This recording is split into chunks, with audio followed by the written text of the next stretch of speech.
Ici Michel Jeté, bienvenue à Gmob.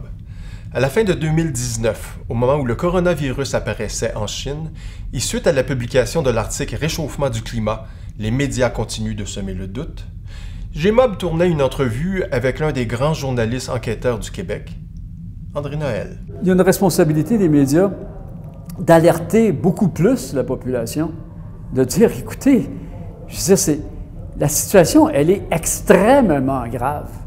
On se dirige tout droit et de façon absolument irréfutable vers une augmentation des températures de 4 degrés au plus tard en 2080. Même la Banque mondiale dit qu'à 4 degrés Celsius, ça provoque une chute des rendements agricoles aux États-Unis, par exemple en maïs, soya, coton, etc., d'à peu près 80 %. Alors, on se dirige vers des famines massives, ne serait-ce que ça, là, sans parler de l'augmentation du niveau de la mer, sans parler des feux de forêt, sans parler de l'impact des canicules. Quand on est conscient de ça, mais il faudrait parler juste de ça, là. Je veux dire, le reste est complètement ridicule. André se penchait alors sur l'un des aspects troublants du bouleversement climatique, le traitement déficient de la part des grands médias de la plus grande crise que l'humanité doit confronter, et ce, depuis près de 30 ans. En décembre 2019, Gmob a donc décidé d'exposer les principaux résultats de l'enquête d'André Noël.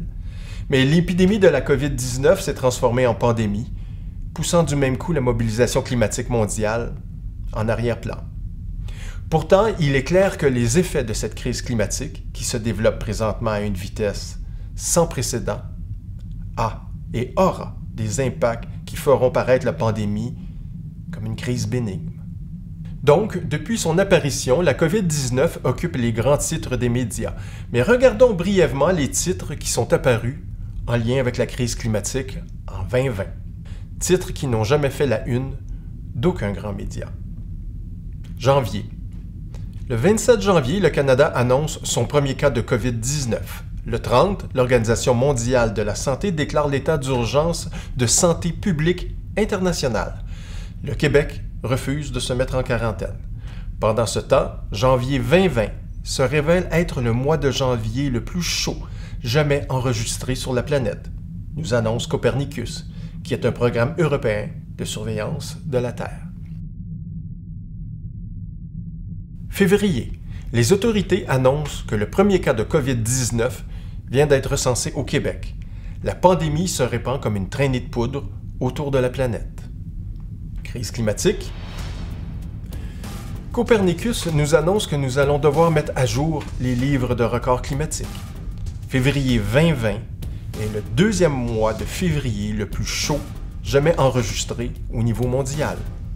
Ce qui signifie une banquise arctique avec 850 000 km² de glace en moins que la norme pour cette époque de l'année, l'équivalent de la France continentale et l'Italie réunie. Pendant ce temps, le Québec affronte des anomalies de froid sévères dues aux courants jets qui deviennent instables à cause du réchauffement de l'Arctique. Le 14 mars, pour la première fois de son histoire, le Québec déclare l'état d'urgence sanitaire. Le 18, un premier décès dû à la COVID est signalé au Québec. Le 23, le gouvernement provincial annonce que tous les commerces non essentiels du Québec devront fermer. Le 27, Montréal déclare l'état d'urgence sanitaire. Le 30 mars, le Québec compte déjà 3430 cas, décès 25, au Canada 84. Côté climat, rappelons à cette étape-ci que les gouvernements du Canada, du Québec, ainsi que 400 municipalités de la belle province, dont les villes de Montréal et Québec, ont tous reconnu l'état d'urgence climatique en 2019. J'y reviendrai. Devinez ce que les grandes agences scientifiques nous annoncent pour le mois de mars? L'Agence américaine d'observation océanique et atmosphérique, NOAA, rapporte que le mois de mars 2020 se classe directement sur le podium des mois de mars les plus chauds jamais enregistrés. Ce qui est confirmé par le service européen Copernicus sur le changement climatique. En Arctique, depuis la fin du mois de mars, une forte diminution du couvert de glace a été observée et sa période de rétraction débute avec des valeurs inquiétantes.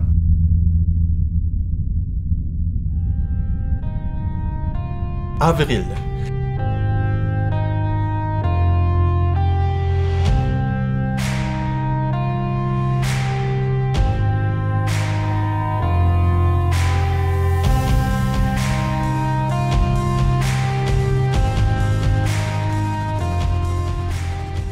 crise climatique au Québec, voilà que cette fois-ci, ce sont encore les records de froid qui sont pulvérisés.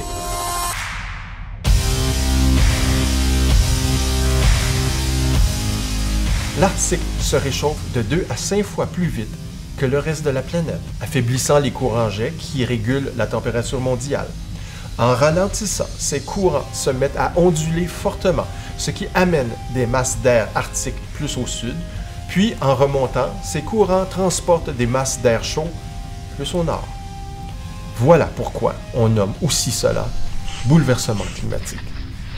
Mais pendant ce temps, Copernicus nous apprend que le mois d'avril 2020 est à un cheveu d'être le plus chaud jamais enregistré, juste en deçà du mois d'avril 2016. Ce sont de super anomalies de température positive en Arctique, en Sibérie, en Antarctique, au Groenland, en Alaska et en Europe qui ont particulièrement contribué à cette place sur le podium. Mais le Québec franchit le cap des 50 000 cas et compte 4 363 décès confirmés. Le monde atteint maintenant 5 500 000 cas confirmés, avec près de 350 000 morts. À cette étape-ci, l'économie mondiale, qui est toujours propulsée par les énergies fossiles, commence sérieusement à chambranler dû au confinement. Malgré la baisse mondiale marquée de près de 17 % des GES, devinez ce qui est annoncé au mois de mai? Toujours selon le service européen Copernicus sur les changements climatiques, mai 2020 a été le mois de mai le plus chaud jamais enregistré. L'Agence nationale d'observation océanique et atmosphérique américaine, toujours la NOAA, le confirme.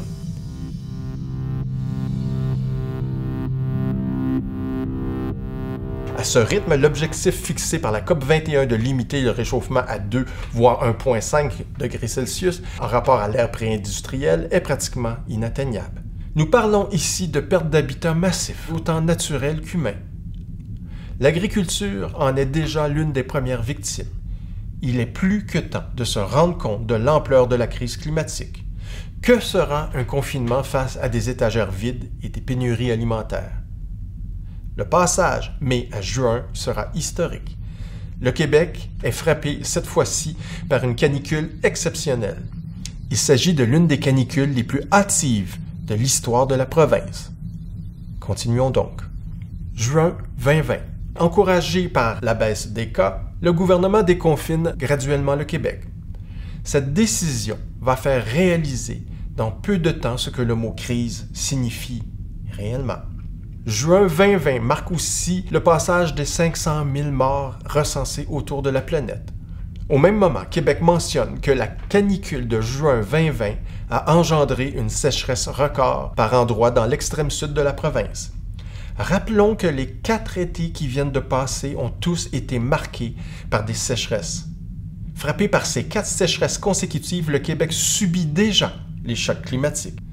Ce n'est pratiquement pas une, ni 2, mais 3 canicules qui ont éclaté avant l'été. Et vous l'aurez deviné encore une fois, juin 2020 est le mois de juin le plus chaud jamais enregistré au niveau planétaire, à égalité avec juin 2019.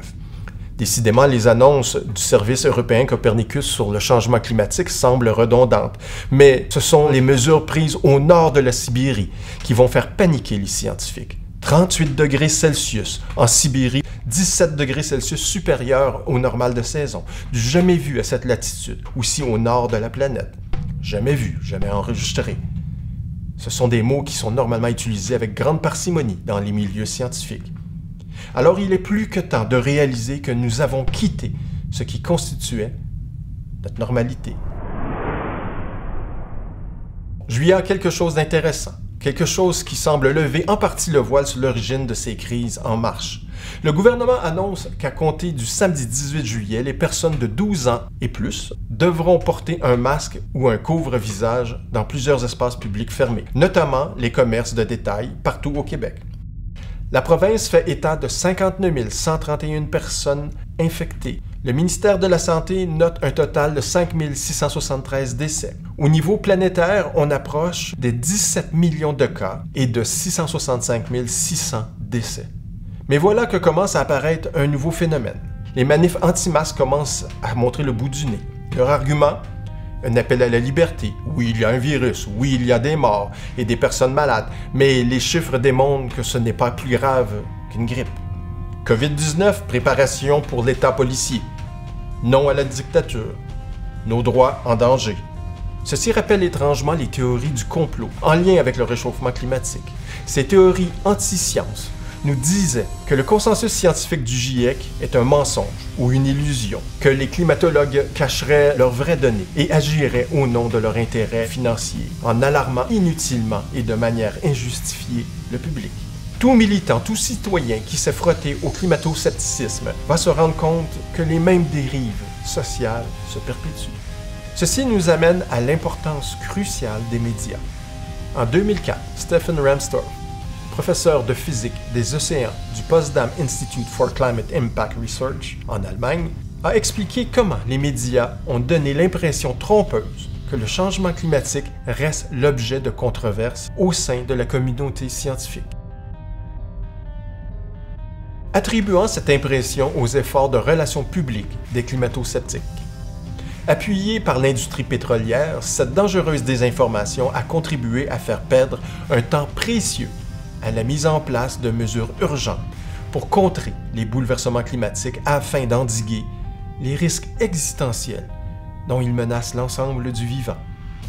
Alors plus que jamais, le travail des médias est primordial. La crise climatique et la pandémie obligent maintenant à revoir en profondeur tous les standards, l'éthique, mais surtout les priorités. Nous avons déjà pénétré dans une ère de convergence de crise. Rappelons-nous seulement qu'actuellement, la destruction des habitats à l'échelle de la planète met en place toutes les conditions pour qu'il y ait de multiples effondrements. Selon le World Resources Institute, 80% de la couverture forestière mondiale originelle a été abattue ou dégradée, essentiellement au cours des 30 dernières années. Ce qui est une destruction massive d'habitats sauvages. Étant les nouveaux hôtes de ces habitats, nous sommes devenus aussi les hôtes d'organismes qui habitent depuis la nuit des temps ces environnements. Tout comme nous, virus, microbes, parasites, etc., vont refuser de mourir et sont en train de s'adapter au combat que nous menons contre eux.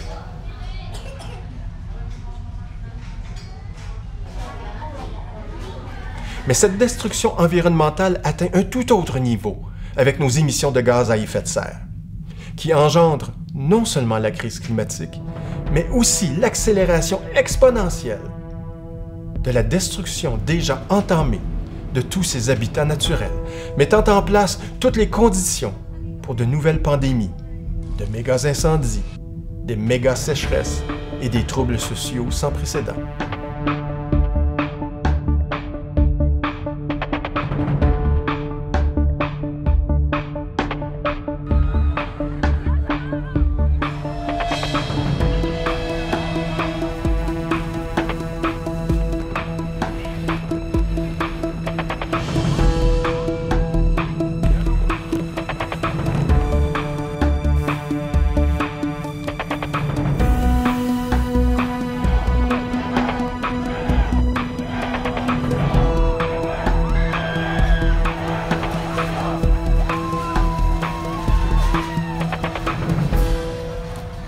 Tous médias confondus doivent réaliser que ce n'est rien de moins que l'équilibre du vivant que nous sommes en train de détruire.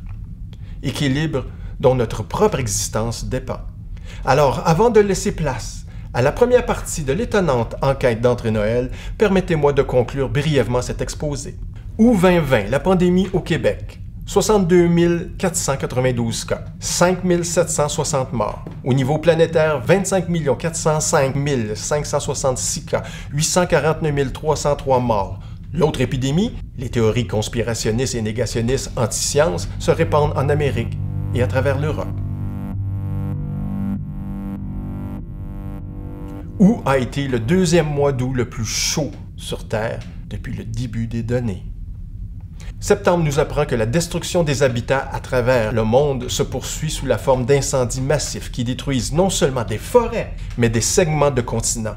L'été 2020 a été le plus chaud dans l'hémisphère nord. Puis voilà qu'on nous annonce que l'océan Arctique ne gèle pas, que c'est une mauvaise nouvelle. L'été 2020 n'aura pas battu le record de 2012 en ce qui concerne l'étendue de glace en Arctique, mais la phase de récupération est complètement anormale. Une très mauvaise nouvelle.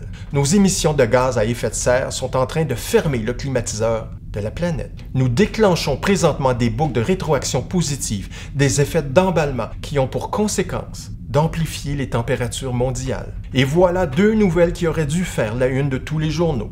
Des records confirment une tendance irréversible au Québec et dans le monde. Une tendance irréversible au réchauffement planétaire signifie que l'on se dirige dans les prochaines années, au mieux dans les prochaines décennies, vers un bouleversement abrupt et irréversible du climat.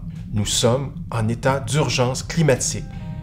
Et plus que jamais, nous devons contraindre non seulement nos gouvernements à déclencher un plan d'urgence climatique national, mais aussi à ce qu'ils mettent tous ces efforts afin de convaincre les nations de coordonner des mesures mondiales. Cette mobilisation de temps de crise est plus que vitale. Voilà le combat à mener face à nos institutions nationales et internationales.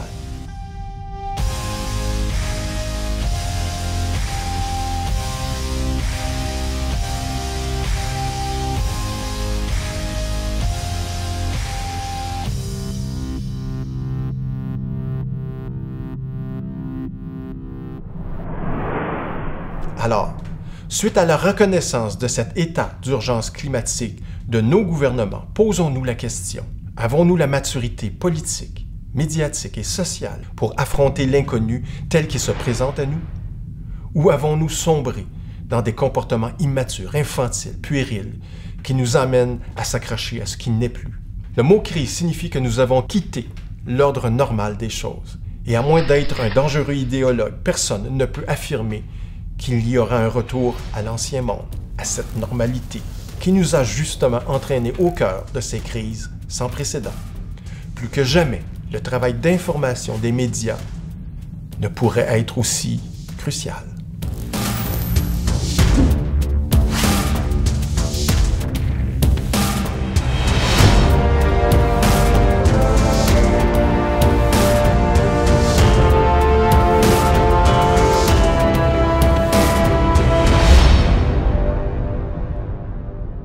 Tu as récemment fait une enquête portant sur nos médias et leur couverture concernant la crise climatique. Qu'est-ce qui t'a motivé à déclencher une telle enquête et quelle façon tu as procédé? Bien, de façon curieuse, ça a fonctionné un petit peu par quelqu'un qui est un ancien ministre, qui, à un moment donné, dans une réception pour des remises de diplômes de nos enfants respectifs, il avait lu un article de Steven Pinker dans Le Devoir qui dénonçait le pessimisme environnemental. Puis je voyais que lui, puis d'autres personnes qui se sont regroupées, disait André, il ne faut pas exagérer. Je veux dire, regarde ce que Pinker écrit, puis je dirais, il ne faut pas être pessimiste. Je dirais, oui, il y a une crise du climat, mais ce n'est pas si grave que ça, tu sais. Puis je me suis mis, puis c'est quelque chose qui me trotte dans la tête depuis un certain temps, c'est-à-dire qu'il y a une espèce de schizophrénie. Les médias, d'un côté, effectivement, publient régulièrement, de façon correcte, des articles, soit de leurs propres journalistes ou des agences de presse, montrant la gravité de la crise climatique. Puis de l'autre côté, souvent dans les pages d'opinion, ils vont publier des opinions qui vont exactement dans le sens contraire. Dans l'article que tu as écrit, tu mentionnes des médias, en particulier les journaux, ont aussi publié de nombreuses chroniques, opinions et lettres dénonçant l'alarmisme climatique, le catastrophisme et le pessimisme environnemental. C'est le nouveau discours climato-sceptique. D'après toi, quelle est l'origine de ce nouveau discours climato-sceptique, toujours en lien avec les médias? Longtemps, l'industrie, le lobby, niait carrément le réchauffement du climat. C'est le même processus que les compagnies de cigarettes. Puis quand j'étais journaliste à la presse, j'ai en fait, j'ai été le principal journaliste à m'intéresser au lobby de l'industrie du tabac. Ça suit exactement le même modus operandi. L'industrie du tabac a commencé par nier les dangers du tabac, puis quand c'est devenu évident, bien, ils ont contesté toutes les mesures qui étaient prises pour limiter la consommation du tabac, notamment la publicité, les choses comme ça. Alors, ça part de l'industrie du pétrole, sauf que, même chose que le tabac, ils utilisent beaucoup des groupes paravents, et des professeurs d'université, puis des instituts, puis toutes sortes d'organismes qui ont l'air neutres, mais qui ne sont absolument pas neutres, parce qu'ils savent très bien que quand l'industrie du pétrole elle-même, pétrole, charbon ou gaz, parle directement, s'ils disent que finalement, c'est pas si grave que ça, bien les gens ont des doutes parce qu'ils ont intérêt à dire ça. Tandis que si ça vient de groupes neutres, soi-disant neutres, les gens vont plus facilement les croire. Et ces instituts-là, ces professeurs-là ont accès aux médias. En fait, c'est leur stratégie d'avoir le plus possible accès aux médias.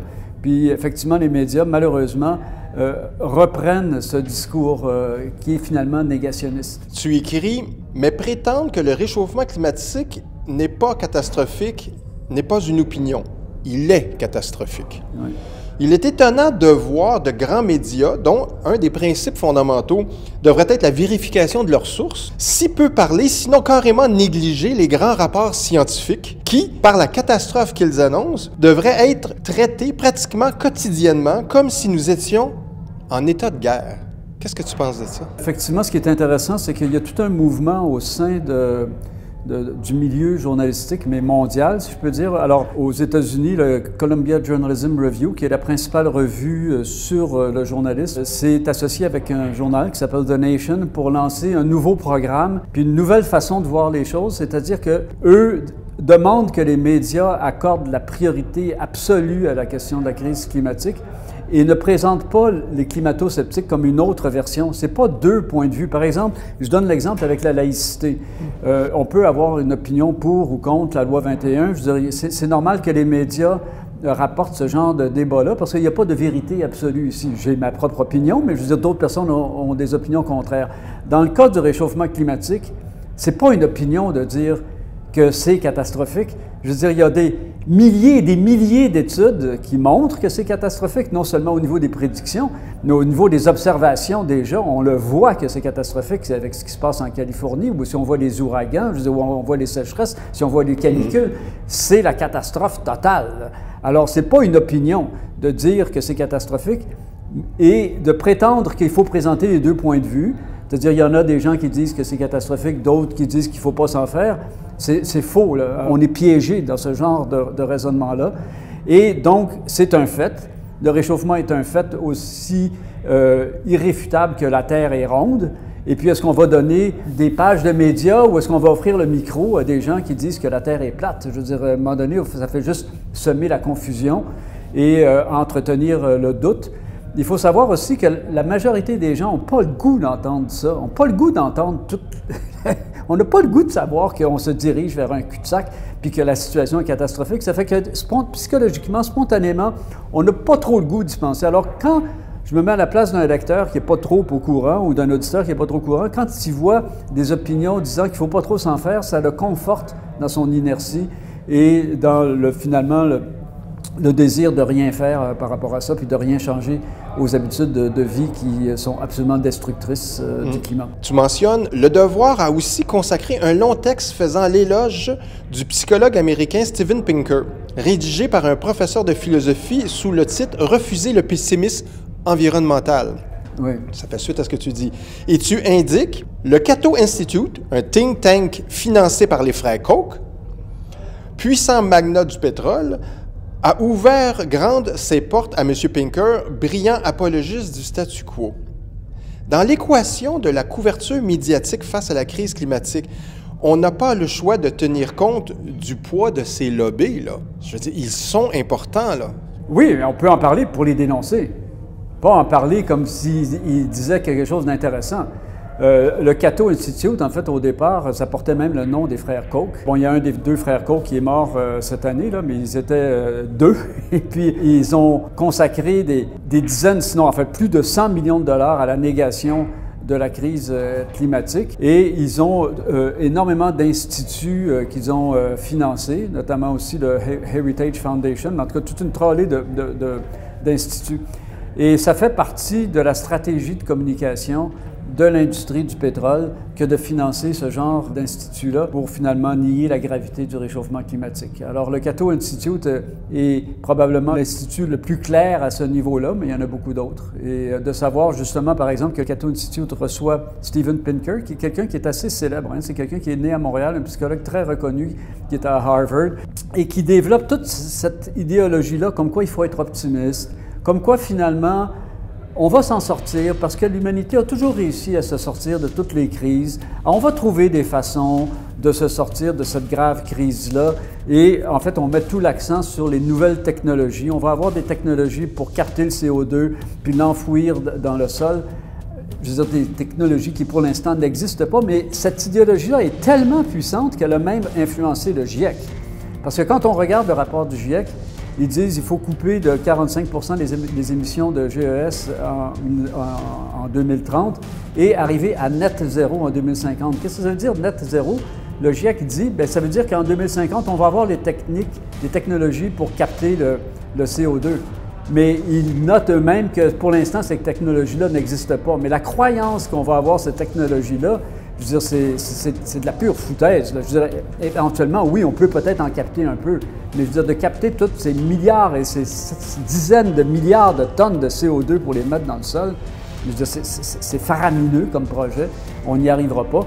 Puis la solution, évidemment, c'est qu'il faut réduire immédiatement les émissions de GES, les émissions de CO2, de façon absolument draconienne, sans penser qu'un jour, en étant optimiste, on va arriver à des technologies pour pouvoir résoudre la crise.